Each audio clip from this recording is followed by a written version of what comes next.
Cipher بہت important issue ہے، یہ یاد رکھیں. اس سائفر کو ڈاؤن پلے کرنے کا مقصد صرف یہ ہے کہ جو فرد جرم عائد ہوگا نا ان شاء اللہ تعالیٰ جنرل باجوہ صاحب کے اوپر کہ انہوں نے اس قسم کی کانسپریسی کی ہے، بیکاز سارے تانے جو ہیں وہیں جاتے ہیں، ان کو کسی طریقے سے بچایا جائے اور اس کو ذرا مسک کیا جائے، اس کو جو کہتے ہیں نا پانی میں ہاتھ ڈال کے مٹی آ جائے کہ نظر نہیں آئے. دیکھیں جی سمپل ہے، سائفر کہیں جو مرضی کہیں، وہ کیا تھا کہ آپ کے ایمبیسڈر نے آپ کو یہاں آپ کے فارن ہاؤس میں بھیجا کہ جی مجھے کہا گیا ہے کہ جی یہ صاحب جو ہیں انہوں نے مجھے ملا، انہوں نے مجھے کہا کہ جی عمران کو اگر ریموو کر دیا تو بہت اچھا ہوگا، اگر نہیں کیا تو مارے جاؤ گے. سمپل سی بات ہے. اب وہ ٹیلی گرام آیا، جیسے آیا کیا ہے وہ آیا ہے، انویسٹیگیٹ ہونا ہے اس کے پیچھے کیا تھا، کس کو بھیجا، کس کے لیے یہ پیغام تھا. عمران تو وزیر اعظم تھا جس طرح کہتے. تو اب جب عمران کہتا ہے کہ جی میں یہ کھیلوں گا، یہ بڑی امپورٹنٹ بات ہے. عمران نے کیوں کہا، جو آڈیو لیکس میں ہے جس کی میں بات کرتا ہوں، اس نے اس لیے کہا کہ اگر یہ آدمی، اس کو پتہ چل گیا تھا جنرل باجوہ نے 2 نمبری کرنی شروع کر دی ہے، پتہ تھا کہ جنرل باجوہ اس کو نکال لیں گے، اس نے کہا اچھا تم کرتے ہو میں بھی تمہارے ساتھ کرتا ہوں. تو یہ ہے سمپل سائفر کہانی، اس کو جانے نہیں دینا آپ نے. یہ پورا ملک اس سائفر کو ڈاؤن پلے مت کرے. یہ ساری اس کانسپریسی کا جو سب سے بڑا ایویڈنس ہے جنرل باجوہ کی ٹریچری کا، انہوں نے پاکستان کے ساتھ جو غداری کی ہے وہ یہ سائفر ہے.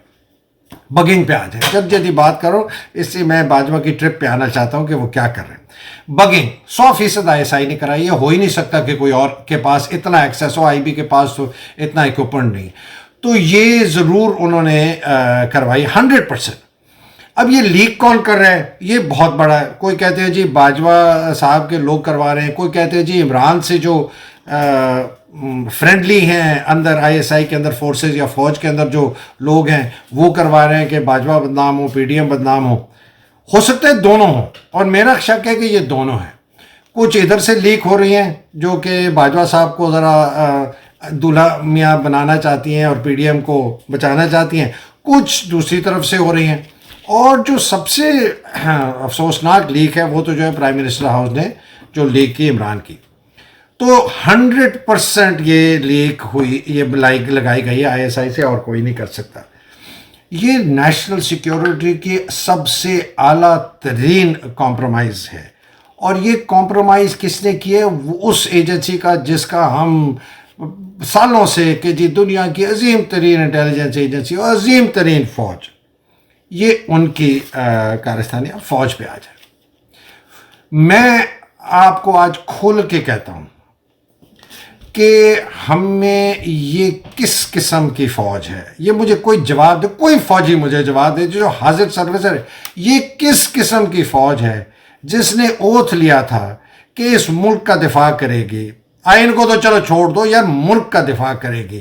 یہ کیسی فوج ہے جس نے اس آدمی کو طاقت دے رہا ہے جو کہ پاکستان نے اس کا سپہ سالار، جس نے پاکستان کے ساتھ غداری کی ہے، ایک غیر ملک کے ساتھ مل کے اس نے یہ ڈاکو لٹیروں کے ٹولوں کو لا کے ہمیں بٹھایا ہے، اس کو طاقت فراہم کر رہی ہے کہ وہ یہ کرے. یہ پاکستان کے ساتھ دفاع کر رہی ہے یہ فوج. میں کھل کے کہہ رہا ہوں، میں ہر lieutenant captain, major, colonel, brigadier, major general, lieutenant general سب سے سوال پوچھ رہا ہوں، میرا اور کوئی نہیں، میں آپ سوال پوچھ رہا ہوں. یہ پاکستان کا دفاع ہے، یہ آپ دفاع کر رہے ہیں جن کو آپ نے دیکھتے رہے ہیں پچھلے 30-35 سال سے اس ملک کو لوٹتے ہوئے. ہمیں ایسی فوج نہیں چاہیے. ہمیں ایک نیشنل آرمی چاہیے، ہمیں ایک آرمی چاہیے جو اس ملک کا دفاع کرے. ہمیں ایسے افسران نہیں چاہیے جو اپنے پلاٹوں کی وجہ سے، اپنے گھروں کی وجہ سے کمپرومائز ہو جاتے ہیں، بات نہیں کر سکتے.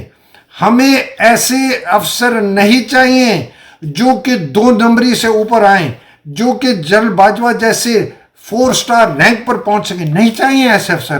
کون سی فوج کو، کون سے ملک کو ایسے افسر چاہیے؟ مجھے یہ بتائیں. دفاع کرتے ہیں کرپٹ لوگوں کا، آرمی کو دیتے ہیں بیڈ نیم. لوگ کہتے ہیں جی یہ army discipline, unity of command, یہ مت کریں مہدی صاحب، یہ آرمی ٹوٹ جائے گی. او بھائی اگر یہ آرمی اگر یہ کام کر رہی ہے تو اس آرمی کو ٹوٹنا چاہیے. میں کھل کے کہتا ہوں، اگر یہ فوج پاکستان کا دفاع نہیں کر سکتی تو ہمیں اس فوج کی کیا ضرورت؟ اگر یہ فوج اس آدمی کو طاقت دیتی ہے کہ ہمارے اوپر ڈاکو لٹیروں کو لا کے مسلط کرے، ہمیں اس فوج کی کیا ضرورت؟ کہتے ہیں جی فلڈ میں جاتے ہیں، ارتھ کوئک میں جاتے ہیں، بھائی آپ کو پیسہ دیتے ہیں، آپ کو ٹریننگ دیتے ہیں، آپ کو بہترین اکوپمنٹ سپلائی کیا جاتا ہے، آپ سب سے اس ملک کے اندر جو ہے نا پریویلیجڈ انسٹیٹیوشن ہے، ہر بچہ جو اسکول نہیں جاتا، ہر ہسپتال جس میں مریض مرتا ہے دوائیوں نہ ہونے سے، ہر سڑک جو پکی نہیں ہوتی، ہر گھر جو گرتا ہے ارتھ کوئک میں یا فلڈ میں یا ڈرینیج نہیں ہوتی، وہ پیسہ کٹ کے آپ لوگوں کے پاس جاتا ہے، اور آپ اس قوم کے ساتھ یہ کر رہے ہیں۔ یہ نہیں چلے گا، یہ نہیں چلے گا، یہ کھل کے آج بات ہونی چاہیے۔ ہمیں ایسی کرپٹ، کمپرومائزڈ، سپائن لیس لیڈرشپ فوج کی نہیں چاہیے۔ ہمیں بریگیڈیئر ایف بی علی جیسے لوگ چاہیے، ہمیں کرنل علیم افریدی جیسے لوگ چاہیے، ہمیں لیفٹیننٹ جنرل گل حسن جیسے لوگ چاہیے، ہمیں سعید اختر ملک جیسے لوگ چاہیے، جن کے اندر ابھی بھی کوئی غم، کوئی دکھ، کوئی ضمیر جاگتا تھا۔ میں کی بات نہیں کر رہا ہوں، یہ کیا ہو گیا ہے فوج کو؟ یہ کیسی ٹریننگ ہماری ہو گئی ہے؟ یار ہمارے زمانے میں ٹوپی غلط پہنتے تھے تو ریپریمانڈ ہوتا تھا، ٹوپی نئی گاڑی میں پہنتے تھے تو ریپریمانڈ ہوتا تھا، کوئی تھوڑا سا چھٹی اوور سٹے کر لی اس پہ ریپریمانڈ ہوتا تھا۔ یہ تو پورا ملک لوٹ گیا باجوہ، اور یہ دھندناتے ابھی امریکہ پھر رہا ہے۔ یہ سر یہ ایسے نہیں چلے گا، یہ یونٹی آف کمانڈ، یہ آرمی ڈسپلن، یہ جی مت ہاتھ لگاؤ، یہ جی یہ آئیں بائیں شائیں، یہ ختم۔ آپ کا کام ہے، آپ کو پیٹ کاٹ کے پالا پوسا، آپ کو طاقتور کیا، آپ کا کام نہیں ہے اس فوج کو، اس ملک کو تباہ کرنے کے لیے۔ سمجھ گئے جی؟ اب آگے جی عمران کی اسٹریٹجی۔ عمران کی اسٹریٹجی بڑی سمپل ہے۔ عمران کی اسٹریٹجی کیا ہے؟ وہ بار بار لوگوں کو تیار کر رہا ہے کہ جب ٹائم آئے گا آپ نے گھبرانا نہیں ہے۔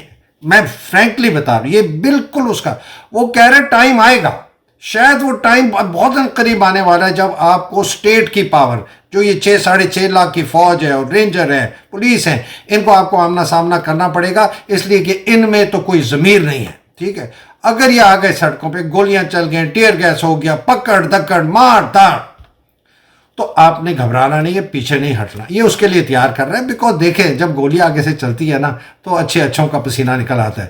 بڑی بڑی، یہ ہمارے ایک میجر میک ہیں، وہ بڑی بڑی زبردست کہانیاں لکھتے ہیں، 65 کی جنگ میں کون سا بریگیڈیئر پھنسا ہوا بنکر سے نکالا، کون جرنیل ادھر بھاگا، کون کرنیل ادھر بھاگا۔ دیکھیں یہ ہماری فوج میں نہیں، ہر جگہ ہوتا ہے، شیل شاک ہو جاتے ہیں لوگ، ڈر جاتے ہیں، خوف ہو جاتا ہے، لیکن وہ لوگوں کو کہہ رہا ہے کہ تم، وہ دوسری بات یہ ہے کہ وہ اوائڈ کر رہا ہے کہ انارکی نہ ہو، بلڈ شیڈ نہ ہو، قتل و غارت نہ ہو، اس لیے کہ دیکھیں اگر یہ انارکی، قتل و غارت، بلڈ شیڈ ہو گئی نا تو یہ میں آپ کو بتاؤں کہ وہ کہاں ختم ہوگی کسی کو نہیں پتا۔ یہ عمران نے بھی پہلے کہا ہے، میں بھی کہتا ہوں، ہسٹری بھی کہتی ہے، اس نے پیوٹن کو بھی جا کے کہا، بائی دا وے عمران نے، کہ it is easy to start a war, بڑا آسان ہے جنگ شروع کرنا، لڑائی شروع کرنا، پہلا مکہ مارنا بڑا آسان ہے، لیکن اس کو ختم کرنا بہت مشکل ہے۔ صدیوں تک یہ دشمنیاں چلتی ہیں، تو وہ اس کو اوائڈ کر رہی ہے۔ آپ ذرا سمجھیں، جو لوگ کہتے ہیں اوہو جی پھر سے تقریر وہی کر دی، او بھائی وہ آپ کو بار بار یہی کہتا ہے کہ یہ حالات کیا ہیں۔ میں بار بار جو جنرل باجوہ اور فوج کی بات کرتا ہوں آپ کو بتاتا ہوں کہ یہ سارا مسئلہ پیدا ہی اسی وجہ سے ہوا۔ تو اگر میں یہ آپ کو نہیں بار بار کہوں گا تو میں نواز شریف کو کرٹیسائز کروں؟ وہ تو چور ہے پیدائشی، گٹر چور کا بیٹا ہے۔ میں ڈار کو کرٹیسائز کروں، میں شہباز شریف کو کرٹیسائز کروں، گٹر چور کا بیٹا، مریم کو کروں گٹر چور کی نواسی، میں کس کو پکڑوں؟ میں زرداری کو کروں پیدائشی چور، بلیک کیا، ان کو کیوں ہم برا کہیں؟ یہ تو ہیں ہی خراب، یہ تو ہیں ہی بالکل غلیظ، معافی چاہتا ہوں، ان کا تو کیریکٹر کوئی نہیں ہے، تو ان کو گالیاں۔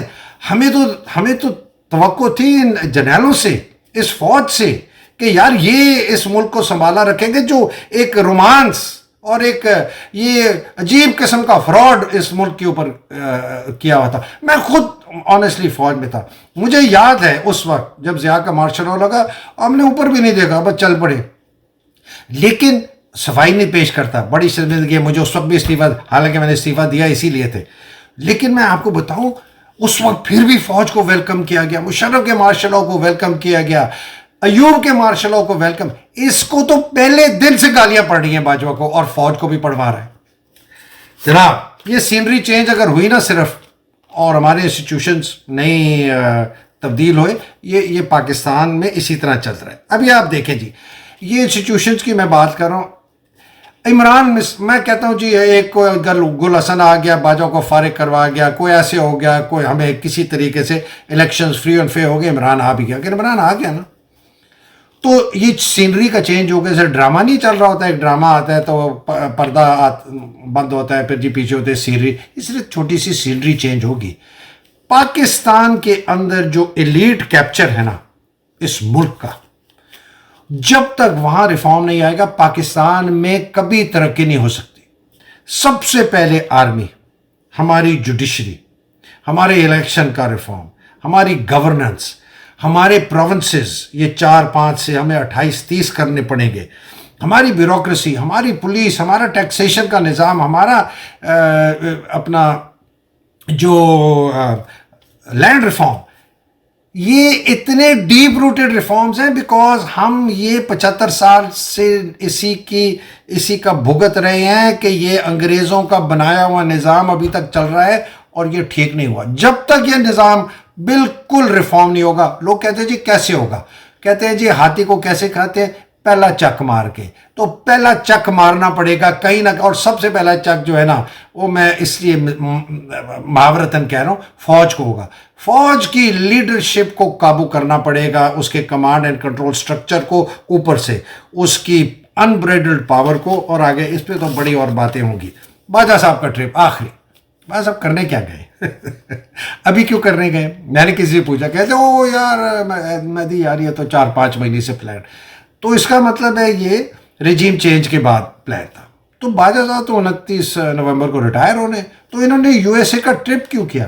کیا کوئی الوداعی کھانے جانے تھے انہوں نے, جو ان کو پاکستان میں نہیں ملنے تھے؟ اور اب کیوں گئے؟ ابھی یہ اگلے مہینے انہوں نے ریٹائر ہونا ہے, اور گئے. اور اپنے ساتھ لے کے کن کو گئے ذرا یہ بڑے دیکھ, ڈی جی ایم آئی کو لے کے گئے ہیں اور ڈی جی ایم او کو لے کے گئے. Interestingly D G I S I کو نہیں لے کے گئے.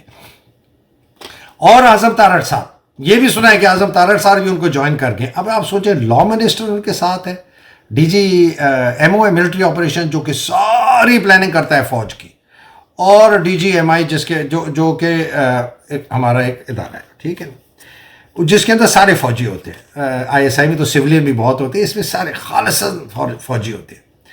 تو یہ کن کو مل رہے ہیں, ان کے ساتھ کیا باتیں کر رہے ہیں, کیا انہوں نے وعدے قسمیں ان کو دیے؟ میں جی ایک چھوٹی سی بات کرتا ہوں. باجوہ صاحب میرا اندازہ ہے, یہ میری اسیسمنٹ ہے, باجوہ صاحب اب بھی تک کوشش کر رہے ہیں کہ کسی طریقے سے وہ نہ جائیں.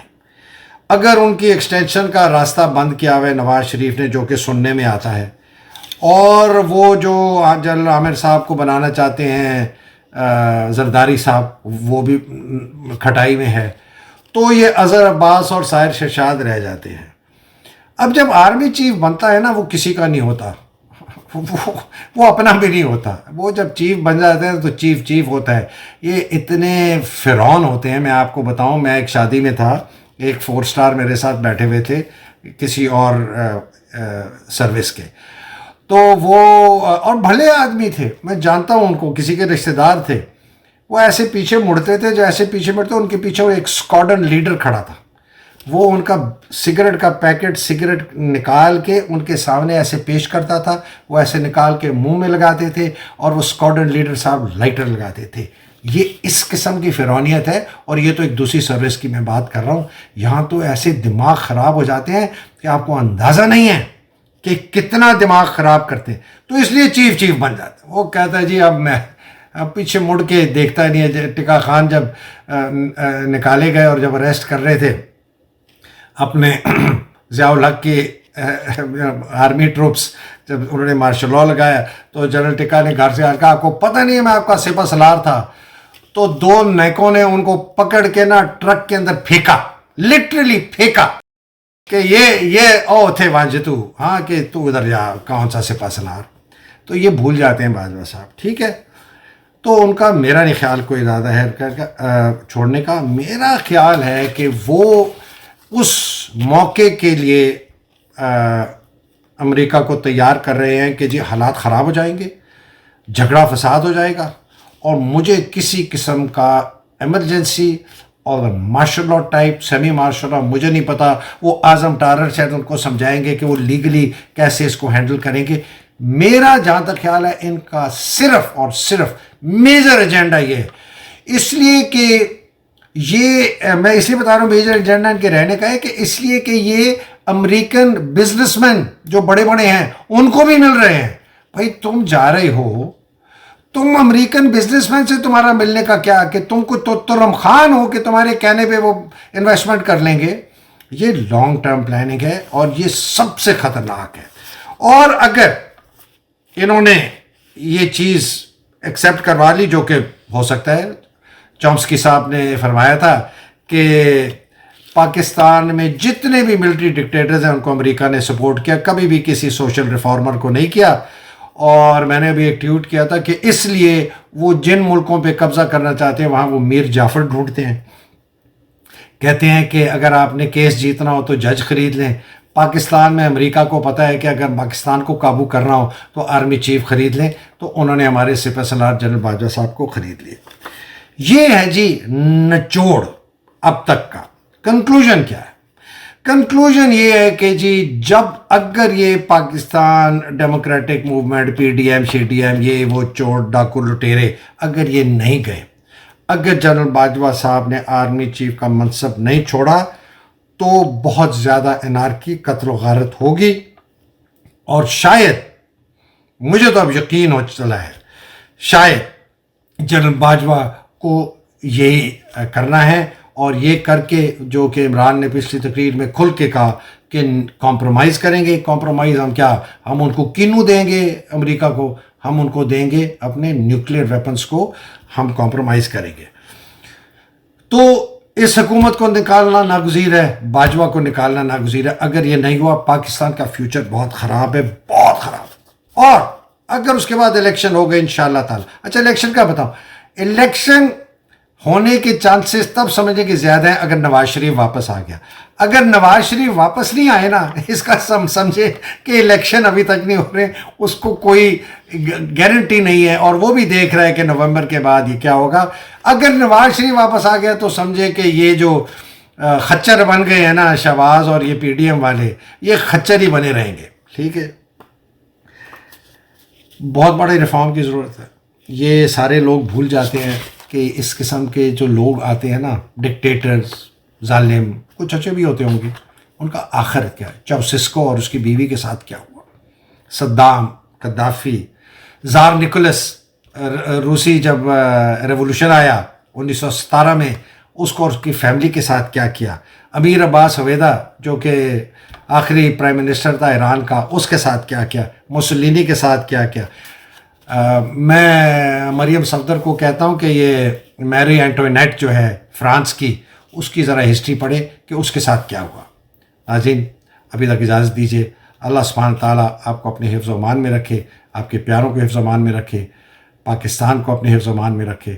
پاکستان زندہ باد، پاکستان پائندہ باد. اگلی نشست میں ملاقات ہوگی. الہی آمین. خدا حافظ.